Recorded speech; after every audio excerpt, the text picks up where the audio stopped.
Joining us now from D.C. to break it down is Cliff May, founder and president of the Foundation for Defense of Democracies. Cliff, it is always great to see you. Hey, you just wrote a great column for the Washington Times, and you broke down how in taking away Iran's nuclear weapons program, President Trump destroyed the crown jewel of the regime. Just how weakened has this great adversary of the U.S. and Israel been over the past 2 weeks, whether it was Israel or the U.S.? It seems the regime is really on the ropes right now and maybe teetering on the brink of collapse. Hi, Eric. Great to see you. Look, the regime has been severely degraded. Its credibility has been broken. Yes, the nuclear weapons program was, people said, the jewel in the crown. I prefer to call it the dagger in the Ayatollah's cloak, or the bomb in the terrorist knapsack. But this job got done. Now, will they try to, you should excuse expression, build back better? They may try. I think the best, what we can tell, they've been set back at least years. I mean, you can always try to do this again, and I can't see what this regime would want to do more than do it again, because this regime, since 1979, I'm an old guy, I remind you, I was a young foreign correspondent in Iran in the early 1979, covering the revolution. This revolution has always been about, it's been an Islamic, not an Iranian revolution. It's been about death to Israel and death to America.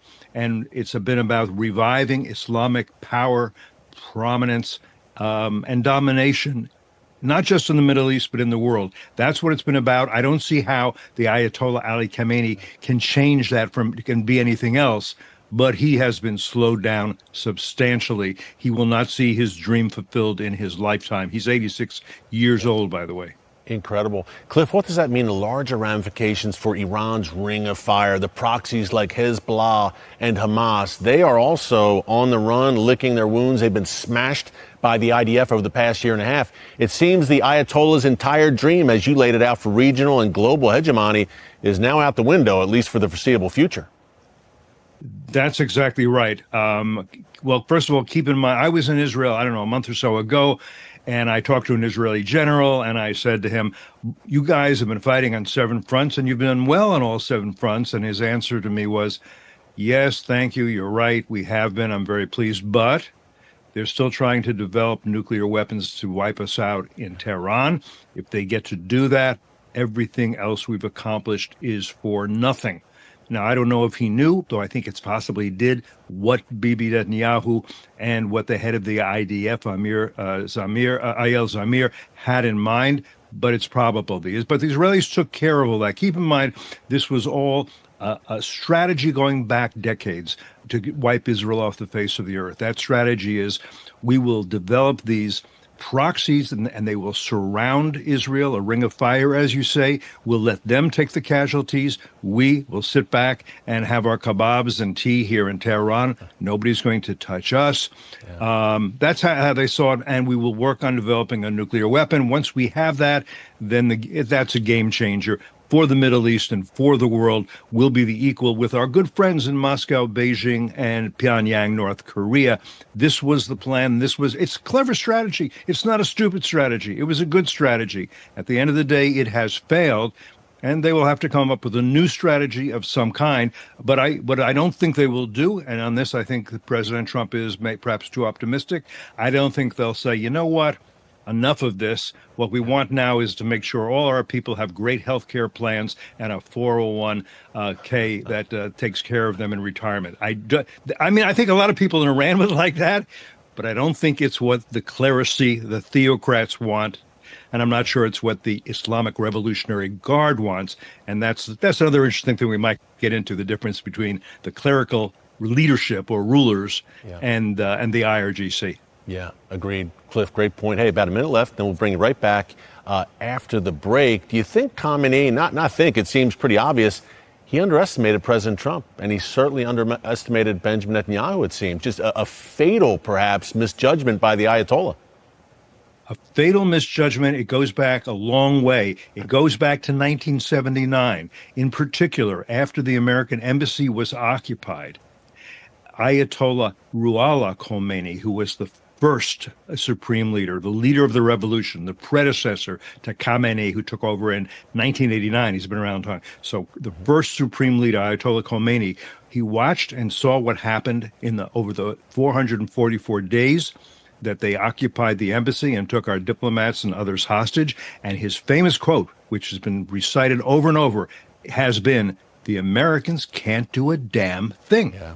He was astonished, but relieved, and he knew that meant they could do whatever they wanted. And I think that's what Khamenei was thinking and hearing right up until the 61st day when he got rather surprised to see Israeli aircraft above the skies of Tehran. Yeah, they thought the United States was a paper tiger, and they thought Bibi Netanyahu was a paper tiger. The opposite was the reality. Welcome back to Stakelbeck Tonight. We're talking to Cliff May, founder and president of the Foundation for Defense of Democracies, a great think tank in Washington, D.C. Folks, you can check out their cutting-edge work at fdd.org. Cliff, before the break, you mentioned Iran's Islamic Revolutionary Guards Corps, the IRGC. What comes next? Tough to say right now. We're praying the Iranian people, long oppressed, rise up against this tyrannical regime. But in terms of when the dust settles here, does Khamenei survive this? 86 years old, in bad health. Does the IRGC take control and move to the forefront? It's tough to say, I know, but how do we see this possibly shaking out in the weeks and months to come? Yeah, you're on the right track there. Look, I always root for the people, but if I have to bet, I bet on whoever has the guns. There are guns in the hands of the IRGC, which is an elite fighting force, more elite than the regular army. Now, of course, many members of the top echelon of the IRGC were taken out by the Israelis in these strikes. So now there are great career opportunities within the IRGC. Look, if anybody wants to take out Khamenei at this point, it would be the IRGC, it seems to me. They might think he failed. Keep in mind, there's sort of two groups in Iran right now. There are the true believers who are absolutely committed to jihad against the West, the same jihad that began 1,400 years ago when Muslim Arab armies sprang out of Arabia. They went west and conquered the Byzantine Empire. They went east and conquered Iran, which had been for years a great empire. And by the way, the majority of the people living there were Zoroastrians. I would talk about that another time, but they're not entirely wiped out, but pretty close to it. Temples burned, persecuted. They left for other countries. All of that.